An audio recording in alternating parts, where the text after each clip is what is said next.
Hi everybody, D2K here with a review of the Samsung Galaxy Light. This is a relatively brand new phone. I think it's been out about a month at this point. What I love about it is it's pretty much a mini Galaxy S3 that you could actually put in your pocket. The only real differences between the two that I can see are the screen and the camera.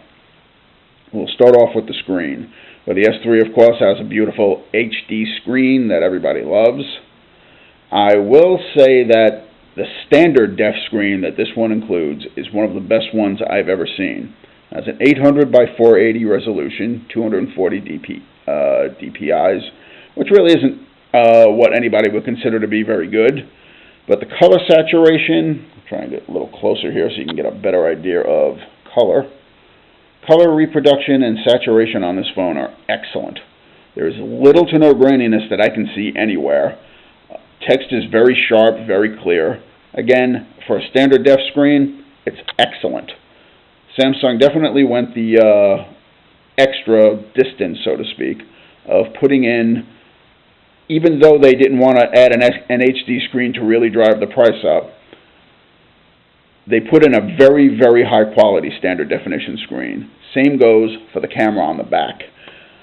Most phones in this price class, which I will get to in a second, don't include an LED flash, and the camera is usually subpar or below quality. Not so much so in this one. This particular one, while it's only 5 megapixels, it takes excellent pictures. Let me pop up a couple, go into my gallery over here. Let me go into, I had just gone to Salem, Massachusetts, and went on a tour and took a bunch of inside shots on purpose with this to give you an idea of how clear and how crisp the color is when using the flash. I am very impressed with every picture I took with this. There was no blurring, no washout. Faces came into focus very, very clearly. Again, just a very, very nice camera for indoor shooting, and I added one additional outside shot of myself so that you can get an idea how it looks outside, and I'm going to get as close as I can with this so you can really get the detail. There is a lot of it. Again, for a 5 megapixel camera, this is one of the better ones I've used, period. Again, Samsung did not skimp on the quality of what they did put in this phone. The biggest and best part spec-wise on this is the almost identical processor that is sitting in the S3.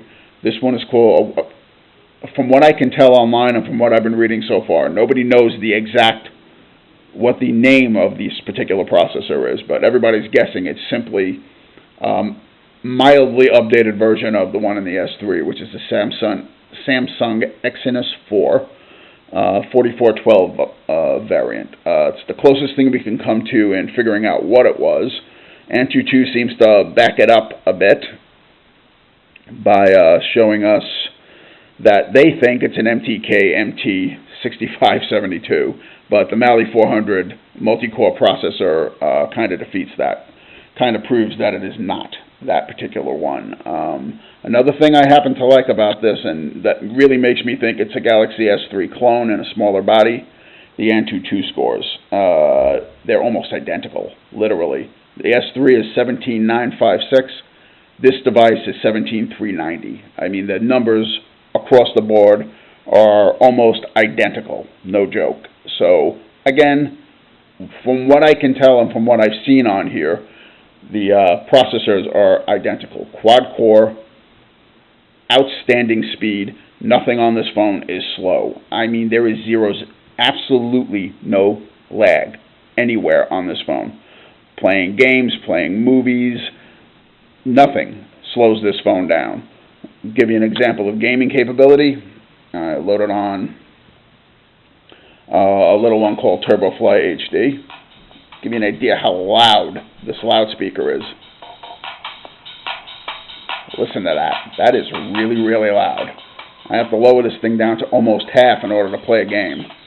I did not set this up to use the accelerometer that's built into it. Instead, I just decided to go with touching the screen in order for turning. I kind of prefer that in many race games if it's available. The G sensor on here is excellent though and works very, very well. I actually utilize it for just about every racing game out there. That's my favorite type of gaming. So I can honestly tell you, as you can see right here, it works beautifully. Smooth, got into the game in seconds. I mean, again, no lag, no slowdown. Not going to find that on any phone in this price range. Getting to that particular price, this phone's only $150. I kid you not. Technically $149.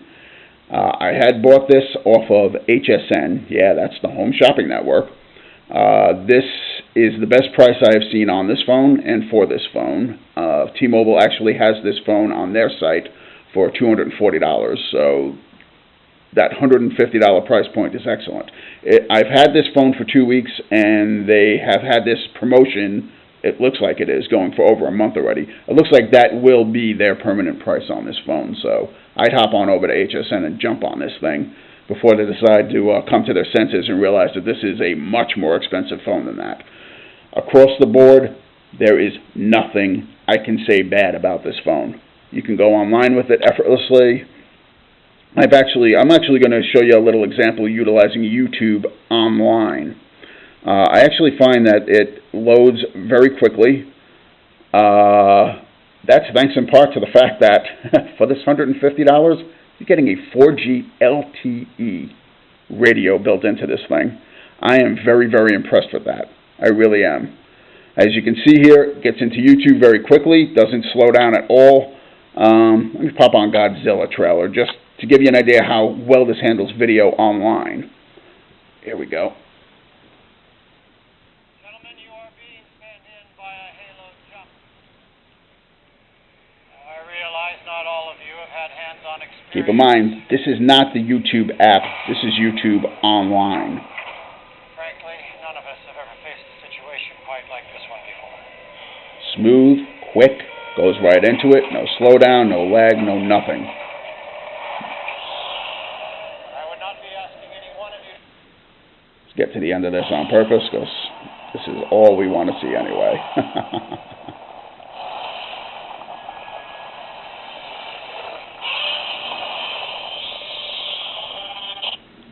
Again, that was online, folks.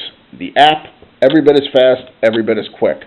But I will state very honestly, I have never had a better online experience than with this. This is my first 4G LTE phone, and all I can say is, wow. The hype definitely fits it, no questions asked. Wi-Fi also works beautifully on this. No problems whatsoever with that. Hooks up immediately, and I have ridiculous range. I've gone up to 4 rooms away from my Wi-Fi router and still have a very, very strong signal. Very smooth, very fast. That I can sum up this phone with those words. A very smooth, very fast phone for $150. You're never going to get... honestly, the inevitable comparison to the Moto G from Motorola, guaranteed, I don't think they compare. I really don't. I think this is a better phone. Simply because in the United States, 4G LTE is the standard here. 3G, it's near dinosaur level here. And 3G is as good as that phone gets. The G just doesn't go any faster than that. It might have a better screen than this, but they both have quad-core processors. They both have a lot of power going for it. And right now, this phone is quite a bit cheaper.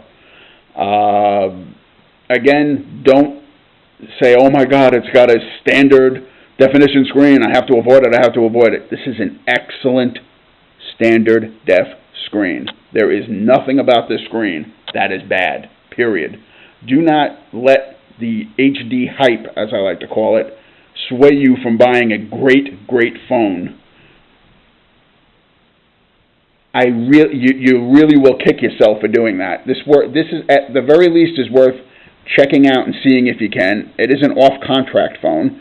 Comes with its own little SIM card if you want to, but I'm currently using this on contract with T-Mobile right now. Can it be unlocked? I don't know for sure. But I mean by that is I have read one review that states that it can be. That would be very nice because honestly, to have an LTE-based phone at this price point it would be nice to be able to use it on other carriers other than T-Mobile as well. So here's to hoping that works. As for a couple of other little extras that came with this, I like the fact that this thing can handle a 64 gigabyte card, micro SD card. That caught me off guard because the specs on T-Mobile side as well clearly state that it only goes up to 32, yet I popped the 64 in here and it worked just fine. So that's a very nice touch add-on. But it really isn't necessary because one of the other little pluses that comes with this phone is a Dropbox account, free for 2 years, 50 gigabytes. So again, storage, not a problem with this phone. You have it, there's plenty of it, and it's out there and available for you. And it's a free plus that comes with it through Dropbox, and I like that. So you have 2 years of free 50 gigabyte cloud storage. Again, can't beat that.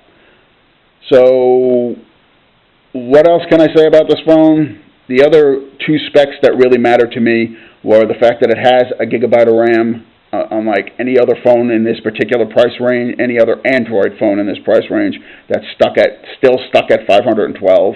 It is running the latest version of it, not the latest version of Android, but an excellent version of it nonetheless, 4.2.2.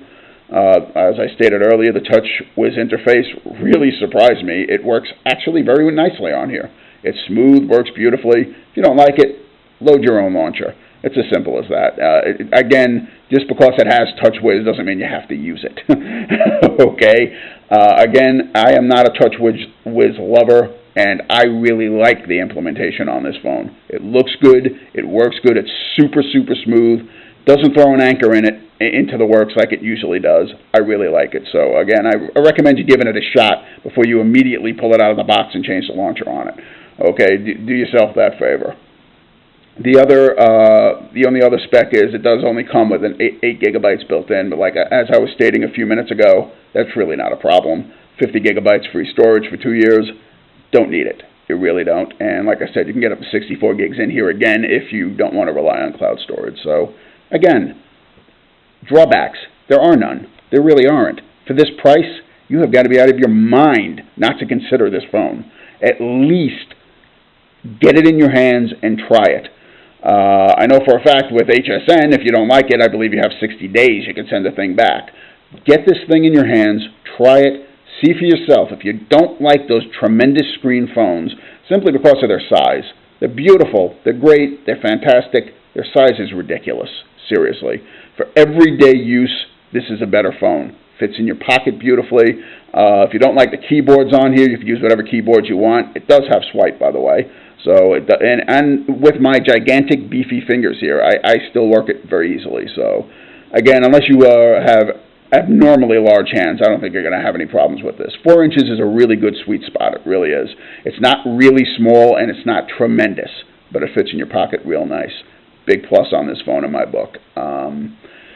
If you have any questions at all about this phone, ask below. I will answer to the best of my ability. Thanks for watching.